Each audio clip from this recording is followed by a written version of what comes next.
I'm not attracted to the spiritual teaching element of women. There's something that is looking outward. Desire is a definition for desire for me is the longing for beauty, which is in the heart of men. We have the longing for something.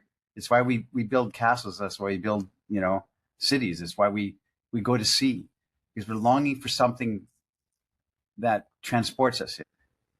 I shouldn't say it, but the wandering around in the metaphysical, spiritual practices of modern age feels like it's maybe meeting a need or a desire, but it's not nailing what we're longing for. And so you find a woman who's practicing her yoni exercises and in holy exercises. It doesn't draw me at all. There's something else.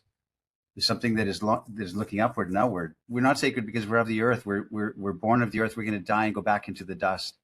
And so the profane is part of our experience, and everybody that that is that is presenting themselves as holy or enlightened or guru, secretly in their bed at night thinking, well, man, are they falling for that? I'm not sure, because they don't feel it themselves. So here's another theme that I've found really curious lately that I wanted to explore with you in a podcast, and we'll use this to open up, I think, the conversation. There has been, in the circle of men around us, I've noticed of late, a growing use of words like longing and yearning. And it's been really, really striking for me. So I first came across this kind of language more than 10 years ago. I had like a Rumi phase, love, mystic archetype, love poetry, intoxication on the divine wine, yearning for the beloved, to be fused in sacred communion, and all this kind of thing. So like this language has been out there for a long time. And also there are some quite influential women, kind of erotic, mystic women, you could say, writers. And they post on Facebook and Substack and so on. And a lot of their posts get shared around the yearning and the burning of the heart to fuse with the sacred through my erotic union with my beloved, right? So there's a lot of this language that's come in, and then there are some real deep spiritual traditions in which longing is a really powerful, it's a core transformational tool in a way. Tool doesn't do it justice, but if you think about prayer, you're speaking before a higher power, and once you start praying, you're basically admitting that you're small and you require, you're beseeching, you're in need of the help of something bigger than you. So that there's a humbling act, and there is an admittance of a separation and a yearning for something bigger than your current experience. So there's a lot of different, I think, factors that have brought this conversation about longing and yearning. Many of our men are using these words. And 10 years ago, when I was reading Rumi poetry, I would have never come to a men's conversation and say that I've been longing and yearning, because I think everyone would take the piss out of me for having this language, right? So why is that? I go to the group and I say, well, technically speaking, according to basically all the spiritual teachers that I've ever had, longing and yearning is a feminine aspect of spiritual being awareness. So if I tap into the feeling of longing, and especially yearning, kind of comes from the center of the heart and goes out, it's like, I want more merging, more love, more bliss, more pleasure, more ecstasy. Very feminine. One of the big revelations to me was to understand for the first time in my life that the very center of the feminine heart is a yearning for more love.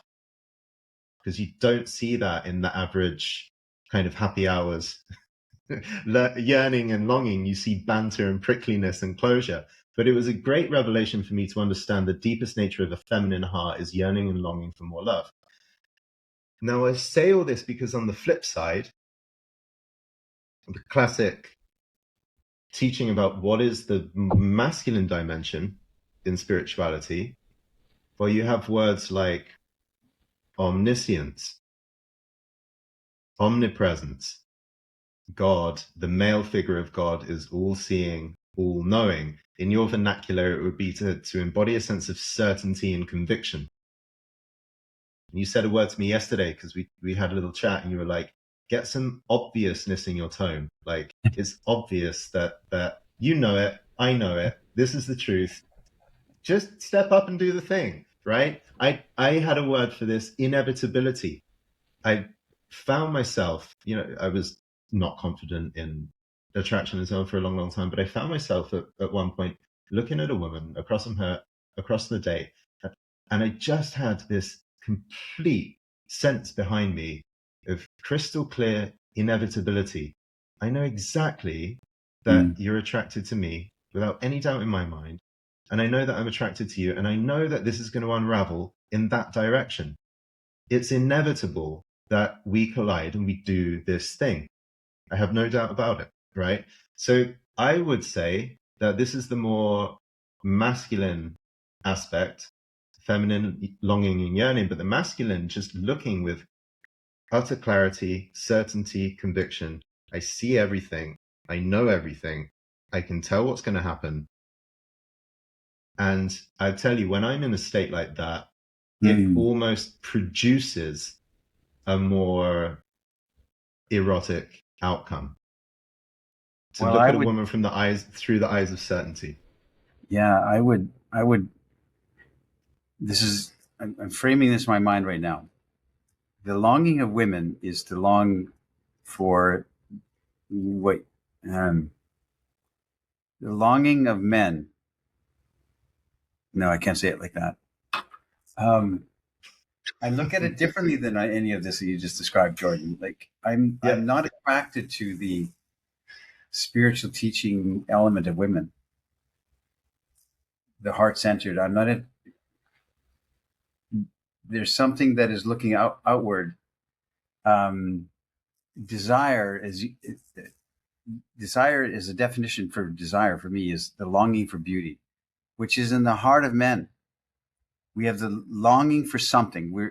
It's why we build castles. That's why we build, cities. It's why we go to sea, because we're longing for something that transports us, and so like this idea that of I shouldn't say it, but the wandering around in the metaphysical, spiritual practices of modern age feels like it's maybe meeting a need or a desire, but it's not nailing what we're longing for.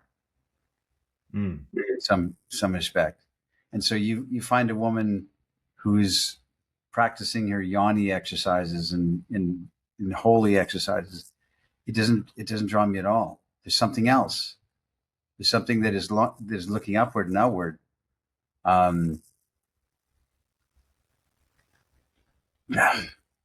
Because it's I'm trying to put words on it, but it's like the knowledge that of the sacred and profane combined. We're not sacred. We're not sacred because we're of the earth. We're born of the earth. We're going to die and go back into the dust. And so the profane is part of our experience, and everybody that you know that is trying to that is presenting themselves as holy or enlightened or guru, secretly in their bed at night thinking, well, man, are they falling for that? I'm not sure, because they don't feel it themselves. So it's like so I don't know how to say it, man. All I'm saying is that there's something that is different than that. Something that it's a calling towards something that is greater than us, and it isn't. Look at me, how holy I am. I guess you could say. I don't know if I'm describing this well, but everything you said, Jordan, was feeling like it's not aligned with how I see it, and for whatever reason, and maybe I'm lost and not redeemable. I don't know. Maybe I'm like in the gutter. But I think we both have a bag of definitions of these words and felt senses of these words that are quite different, actually, depending on where we've been. So are you saying you don't feel the pull of a woman who's been doing her divine goddess Not at yearning? all. But Not you even feel the slated. pull actually for a different kind of longing. Yes, but longing Okay. is real. So it's like I don't dismiss that and say, but there's a longing that we're called toward God's project of beauty. You Hmm. understand? And it's not like sitting in the. I'm not attracted to that at all, and I don't know why. Because you think you would read these mythic kind of discussions, and Zan would be drawn into this spiritual uh, sitting in circles, and I'm not. There's a different thing happening. It's a different longing, but the longing is real and it's ever present in the heart of a young man who goes forth to find. It's an age old story. A young man goes forth to find. That's the young man listening to us. That's me. It's my young self trying to iterate itself. I'm seeking something that I'm longing for, but it isn't this. I it's something different than what you're describing. There's an entire volume of and I don't want to knock it, but it doesn't align with what I'm seeing. Mm. So how do you get on when I mean, if you read poetry of Rumi with this burning, intoxication of the drunken on the wine, God's wine, and, Well, there you go. because you use the word beloved as well, right? So Yes, longing for a beloved is exactly the kind of language that you're going to find on an invitation in to a Rumi or woman's whatever, right? cacao ceremony goddess circle. Yeah.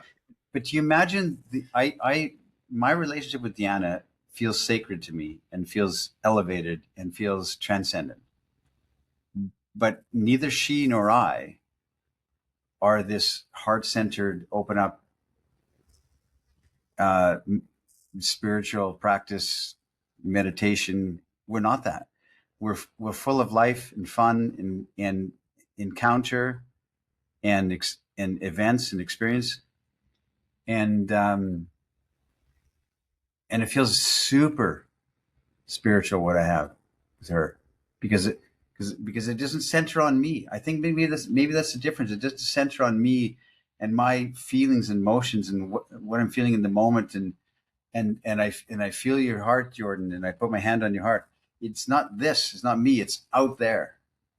I'm Mm. called to something out there, and that is real. And so the spiritual quest is not diminished. It's just different. I don't know if I'm saying it right, but holy crap. Yeah, maybe one way I'd recap what you said is, and if you go in a lot of contemporary spiritual practices and communities, especially in the entry level, a lot of people might use the word of longing and yearning for God, but they're longing and yearning for a partner, um, dressed up in spiritual clothes. But Right. it sounds like you are not dressed up in spiritual clothes, having a very mundane experience, feet planted in the ground and dealing with daily things. But then the longing for God actually has there's not a There you go. performity in the longing Yeah. that you would share with Deanna. Because I'm not longing for that spiritual counterpart.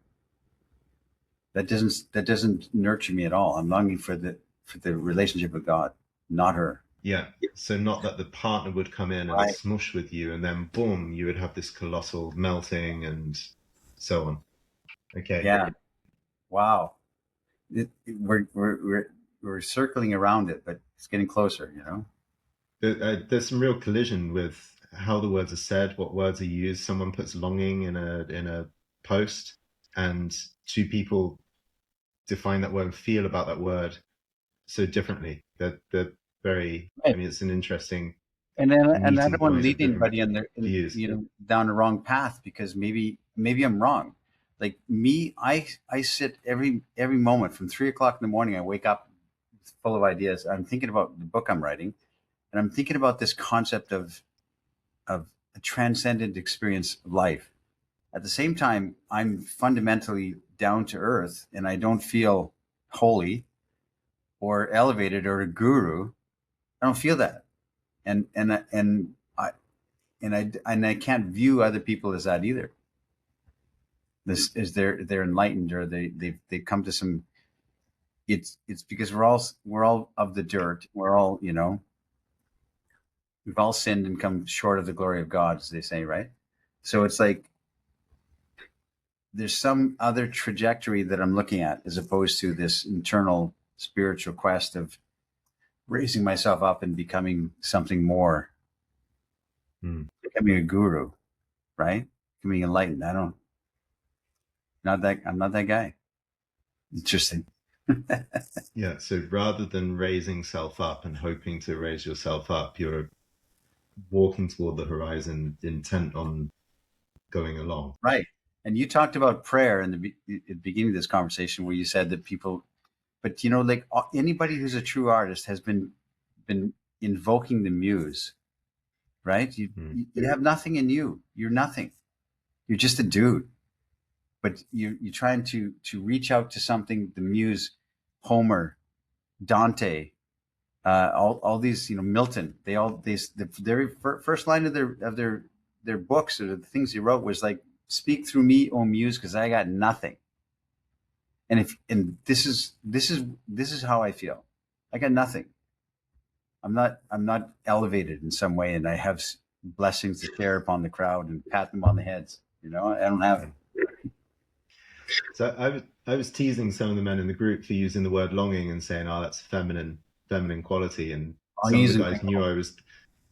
Some of the guys knew I was teasing them, and some of them stopped using the word at all. But what struck me as interesting is one of our members in the guild said to me, I have he's very happy to be rooted in a feeling, in a felt sense, in a path of longing and yearning, but feels much more wary of qualities of certainty, conviction.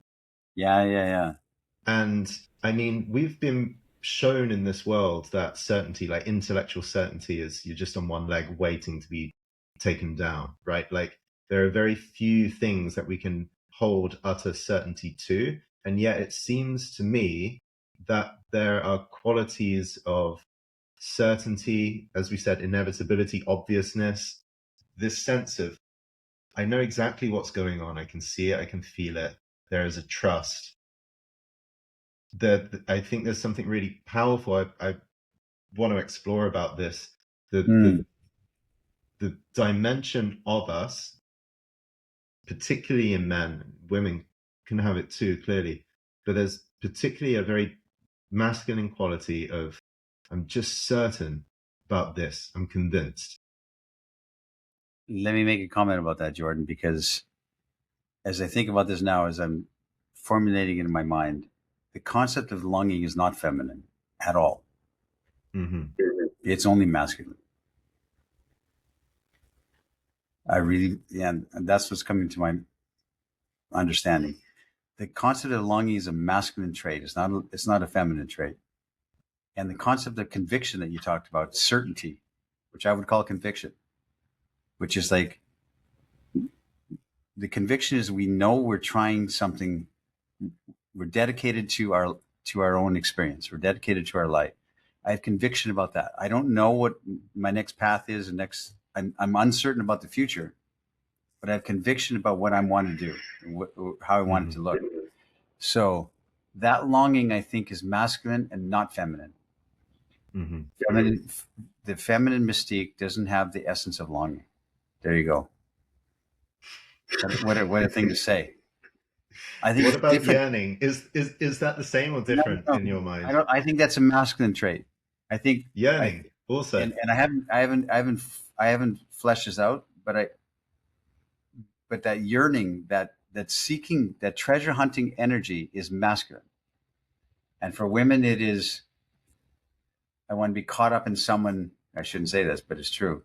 I want to be caught up in the essence of in the presence of that journey. When I'm caught up in it, but they don't initiate it and they don't have it internally. That's quite a thing to say, huh? So Does it mean to longing say that and women are yearning. not powerful and Yeah. and agents of their own experience and agents of their own life and trying to create something and learn, educate themselves and become, but I'm generalizing, of course, but I think that the essence of longing, a spiritual longing, is a masculine trait, not And feminine. yearning, spiritual yearning, Yearning. a yearning to live. Yeah. Yeah, Is a masculine trait. But there's masculine trait. something what I hear, which is it's a Yeah, different kind of dimensional feeling, a feeling state.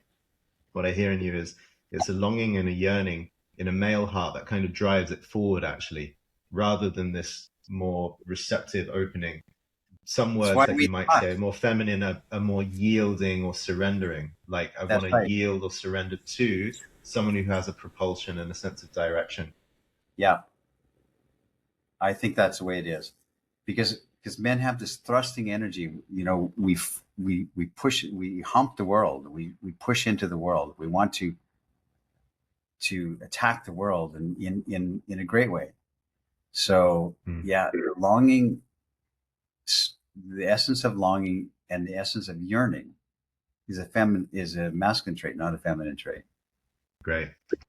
I'll be challenged Um, on this, I'll have but to sit right with to me. this one, but at least the guildsman will give me some stick for giving them some spiritual hocus pocus. I like my position I came in with. I have to really sit and explore it for myself, but I also like your completely different definitions of words that are being thrown around and taught all around our environment, Wow, our I'd like subject, to hear right? comments from You you.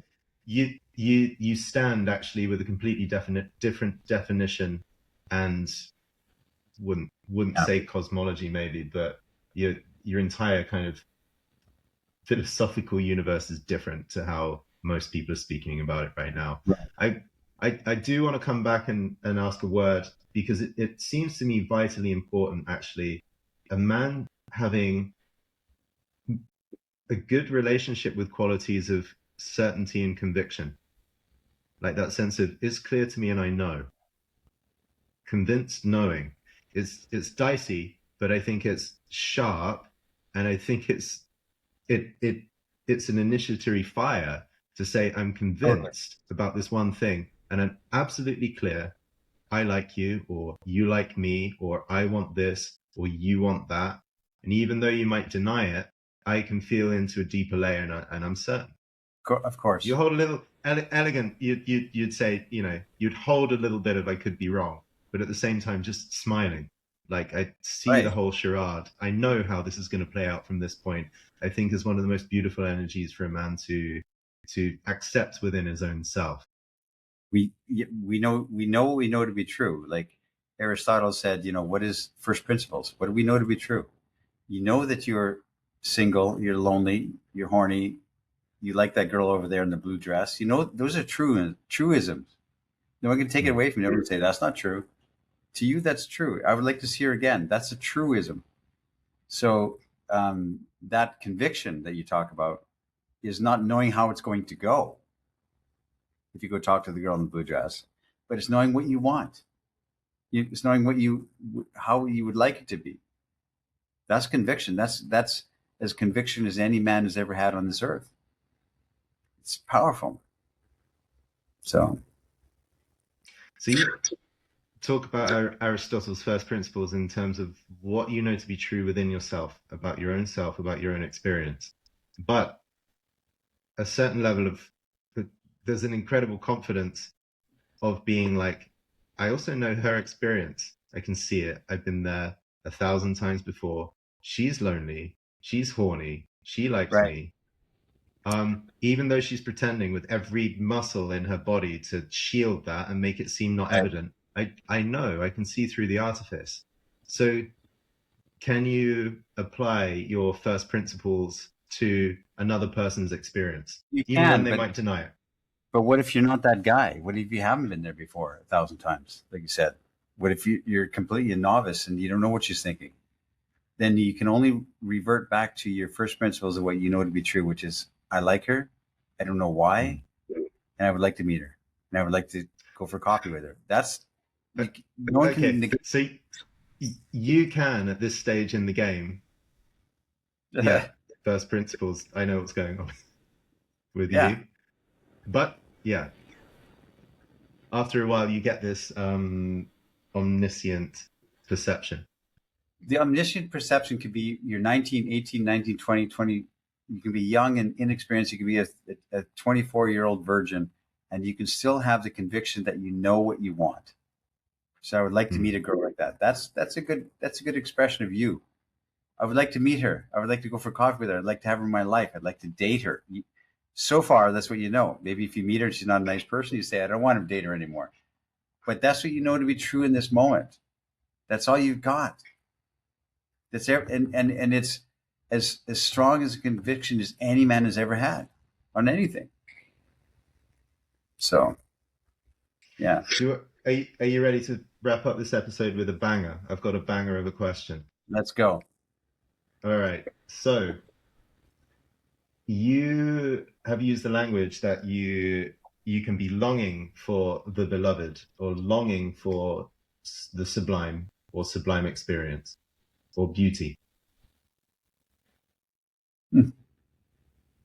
So in that structure, you could say, well, you're a human raised in the dirt and the dust, longing for something transcendent, right? Longing for God.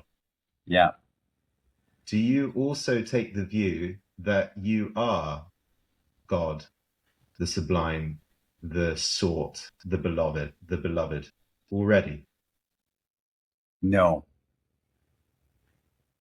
No, I don't have that viewpoint at all, because in my opinion, God is the invitation to beauty, to the metaphysical field of beauty. I mean, I could talk about this forever. And we respond to him or we turn our face away. That's it.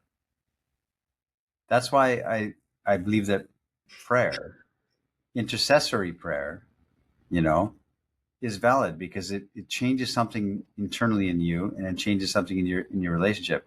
So no, I do not believe in the idea that